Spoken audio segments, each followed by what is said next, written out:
I gotta be honest, I did not expect that. Okay. Oh, wow.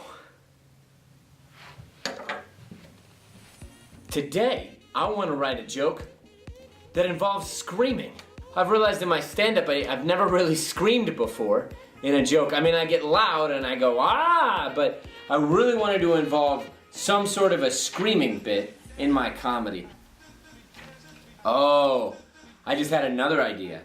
My mind goes everywhere. I am not the type of person to just stick with screaming, but the word screaming really kind of bounces off. So I'm gonna still try to incorporate me screaming into a joke, but I just had an idea on this one. So I just got from screaming, silence, I connected it to monk, because a monk is silence and they can't scream. So this is the idea I just came up with.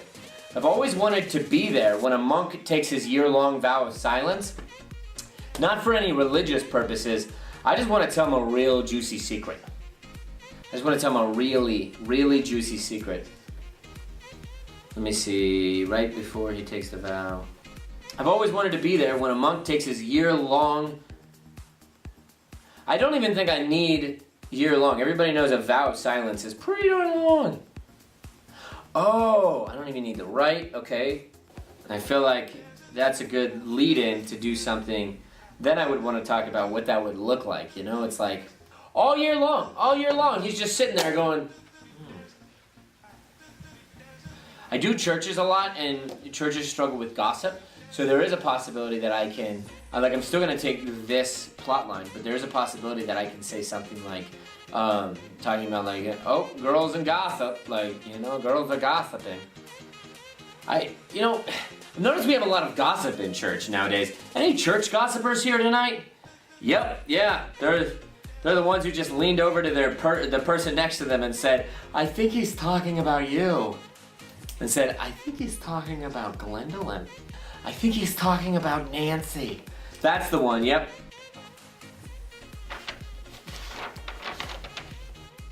Here we go. There we go.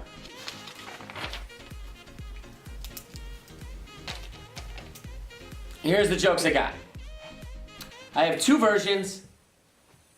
Tell me which one you like. Version number one. I've always wanted to be there when a monk takes his vow of silence. Not for any religious purposes. I just want to tell him a really juicy secret before he starts. Poor guy. While the other monks are mopping the floors in peace, he's thinking about how Martha quit her job and moved to Cuba with Juan, and her parents still don't know. And then I want to go back a year later at the ceremony when the vow of silence is lifted, just so I can see the guy just exploding and just going, with his first words would be, who's Martha? That's version one. Let me know what you think about the second version I wrote. I kind of switched it up. Here's the second one.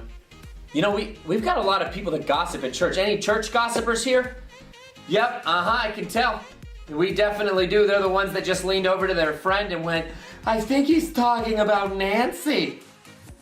I don't think we give gossip enough a punishment. If you get caught gossiping, you should be forced to live in a monastery for 1 whole year with a vow of silence. And right before you take the vow, I'm allowed to lean in and tell you a juicy secret. While all the monks are just enjoying their peace and quiet, mopping the floors, you're just sitting there thinking about how Martha quit her job to move to Cuba with Juan and still hasn't told her parents. Then, we all get to visit her a year later when the vow is lifted and she can talk, because you all know her first words are going to be, my daughter did what? Okay, that's it, you guys. I hope you enjoyed it. Let me know under the comments which version you liked better. Write under the comments what subject you would like me to talk about next. I'm really excited to write jokes with you guys. Please subscribe. I have a 1,000 subscriber goal that I would like to get to. Leave a comment, share, subscribe. Thanks so much. God bless.